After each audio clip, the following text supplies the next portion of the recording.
So we have been working with area, and we did area of parallelograms, and of course had reviewed area of rectangles, which was done in elementary school. But we're going to today look at area of triangles. And again, we have talked about that a little bit already and related it to area of rectangles. If you'll recall, we talked about the fact that a triangle can be shown really as half of a rectangle.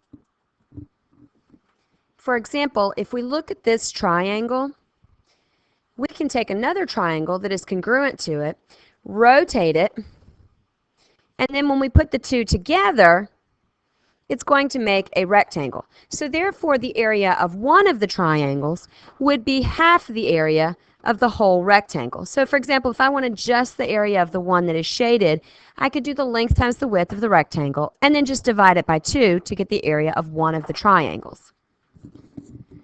And you might think, well, that only works for right triangles, but that's not exactly true, because if we look at another type of triangle, this is an obtuse triangle. If we look at that triangle and we take a triangle that is congruent to it, and again, we're going to rotate it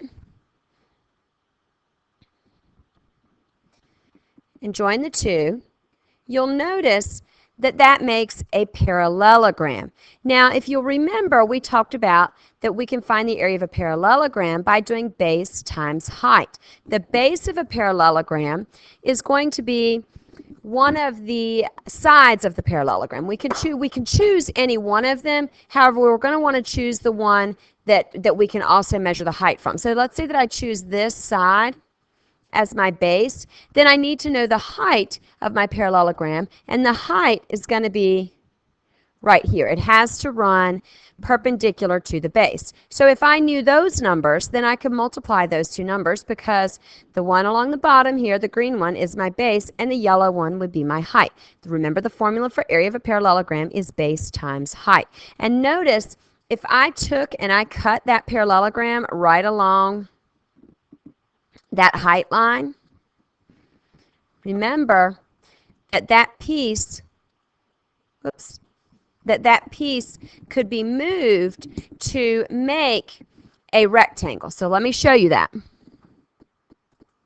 And to do that, I'm just going to slide this piece right over here, and you'll notice it's going to make a rectangle. And the rectangle that it would make would be right here. And notice that the length of that rectangle would match the base of the parallelogram. So now that we've kind of looked at the fact that the area of a triangle is related to the area of a rectangle or the area of a parallelogram, let's talk about our formula just a little bit. So as you recall, the formula for area of a parallelogram is base times height. Well, let's look at this with an example. If I take a triangle and I take another triangle that's congruent to it and rotate it, then I'm going to be able to make a parallelogram. Notice that the base and the height of this parallelogram would be 12 inches for the base and 6 inches for the height. Notice if I look at just the triangle, that's also the base and the height of the triangle.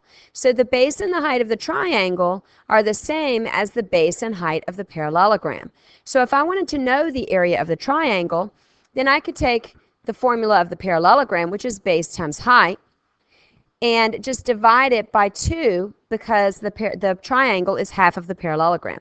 So if I do that with this problem, 12 is my base, 12 inches, times 6 inches, which is my height, and then divide by 2. 12 times 6 is 72. 72 divided by 2 is 36. Remember, my unit should be square inches. So the area of just the triangle, one of the triangles, the area of one triangle is going to be 36 square inches. Let's look at some more examples that you can do in your term notebook. So you can write these in your term notebook. So this is the first example that's in there that I want to look at. If you look at this one, remember, we said that the base and the height have to form a right angle. And when you're looking at a triangle, the easiest way to figure out where that is once you choose a side for your base. So let's say, for example, that I choose this for my base.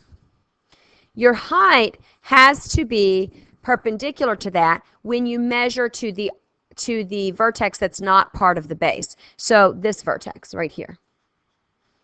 So my height then has to be measured from the base to that vertex, and it has to be measured perpendicularly. Well, this line right here does that job. So that means that my base is going to be 12 centimeters, and my height is going to be 8 centimeters. So now I'm ready to use my formula. Area equals base times height divided by 2. So 12 times 8 is 96, divided by 2 is going to be 48. My area of the triangle is 48 square centimeters.